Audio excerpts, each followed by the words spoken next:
আজকে মূলত এক্সেলে কিভাবে এক্সেল একটা ডাটা নিয়ে স্লাইসার তৈরি করে, যেমনটা হচ্ছে দেখুন এখানে আমার একটা স্লাইসার তৈরি করা আছে। তো এরকম করে ধরেন আমি চাঁদপুরের ডাটা দেখবো, চাঁদপুরে ক্লিক করবো, শুধু চাঁদপুরেরটা দেখাবে। আবার কুমিল্লারটা দেখবো, কুমিল্লারটা দেখাবে।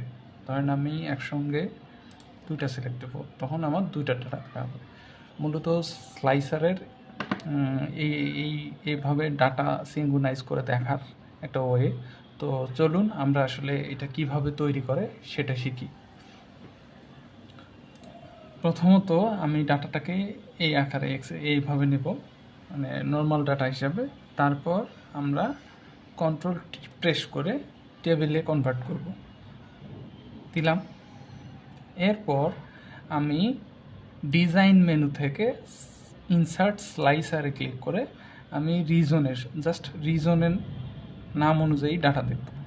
তো জাস্ট রিজনের নামের টিক দিয়ে ওকে দিলাম, তাহলে আমার স্লাইসারটা তৈরি হলো।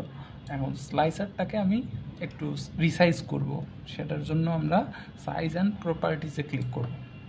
এখান থেকে আমি পজিশনাল লেআউটে ধরেন আমি এখানে 8টা দেবো, অর্থাৎ লম্বালম্বি 8টা হবে।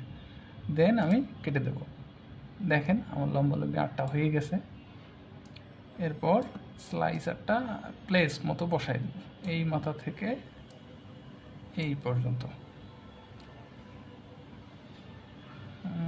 আর একটু ইনসার্ট করে নেই।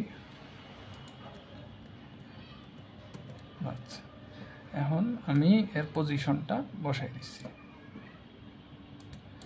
এখন দেখেন এখানে যদি আমি স্লাইসারের একটা কালার বা ডিজাইন দিই, তাহলে অপশন থেকে ডিজাইনের যে অংশটা আছে এখানে ক্লিক করবো। ধরেন আমি এই কালারটা দেবো, না এটা তেমন একটা ভালো দেখাচ্ছে না, এটা।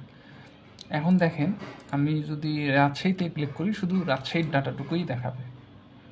তো এভাবেই স্লাইসারের মাধ্যমে ডাটাকে শর্টিং। ভিডিওটা ভালো লেগে থাকে অবশ্যই আমার চ্যানেলটাকে সাবস্ক্রাইব করবেন। ধন্যবাদ।